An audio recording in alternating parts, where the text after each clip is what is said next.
morning, everyone. Well, I know Valentine's Day was a couple of days ago, but for me, the entire month of February, in addition to being American Association's Heart Month, I also look at it as Rania's month of chocolate.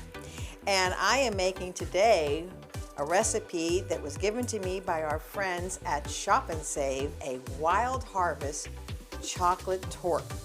I had to take 15 ounces, and it's okay if you add another ounce in, of the 60% bittersweet chocolate. And I'm using the Ghirardelli brand that I got at my Shop and Save because it is the best chocolate. And for this recipe, that's the only chocolate I would use. I added cubed cold butter, and I am using the Essential Everyday brand of butter, and it has to be unsalted. 3 sticks, 1.5 cups. And you cube it and you add it right in here with the chocolate. And now I am also using the Wild Harvest brand of the organic pure cane sugar. And what I have here on this is a whole cup. Now I'm going to add this in here next.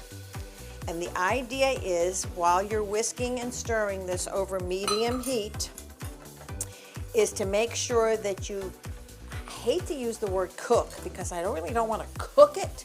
I'm really trying to combine everything when they're melted, but the sugar has to dissolve. I've got hot water going because I'm going to bake this in a hot water bath. Springform pan, that's the kind with the removable bottom. I want you to wrap it completely in foil. Very important to the recipe. And then use a good baking pan spray, and I want you to spray it well. Put it in a nice deep roasting pan because we're going to take that boiling water and pour it in here 1/4 of the way up, and we're going to bake it in a hot water bath in the oven, 350 degrees. While my chocolate mixture is cooling down, let's talk about the eggs. I have the Wild Harvest, and I got the large brown eggs, and I want the large ones. I took 3 of them and used only the yolks, and 5 of them I used the entire egg. Put it in a mixer. What I'm going to do now is turn my mixer on, and I'm going to let this go for 2 minutes, and I'm not going to torture you. I'm going to set my timer for 2 minutes and let it go. Now I'm going to take 1/4 of a cup of a raspberry liqueur, and I'm going to add that to the not quite hot, not quite cold, sort of warmish chocolate. And make sure I'm going to whisk that in. And then to the eggs, I'm going to add in 1/2 of a teaspoon of a fine sea salt. Just about a half. And then, turning my mixer on low, I'm going to add the chocolate mixture to the egg mixture very slowly. Now we're ready to put it into our prepared pan, wrapped in foil and then completely sprayed.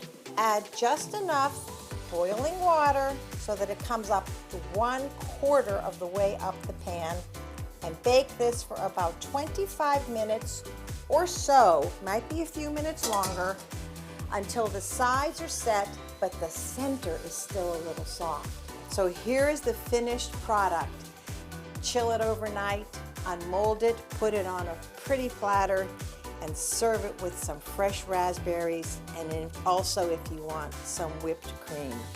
But all in all, you've got yourself a delicious, delectable dessert just in time for your whole month of chocolate celebration, straight from my kitchen and Shop and Save's kitchen to your home. Well, I'm Rania Harris. I love you, I miss you, and bon appetit. Oh, that looks so good. I love how she whispers at the end too. I know. And you look at that, and that's like a piece of art. I know. But I could, so talented. I'd be so grateful to be able to just cut into it. I know. Or eat it with a fork. Eat it with a fork. For a copy of today's recipe, go to PittsburghTodayLive.com. We have it posted for you there.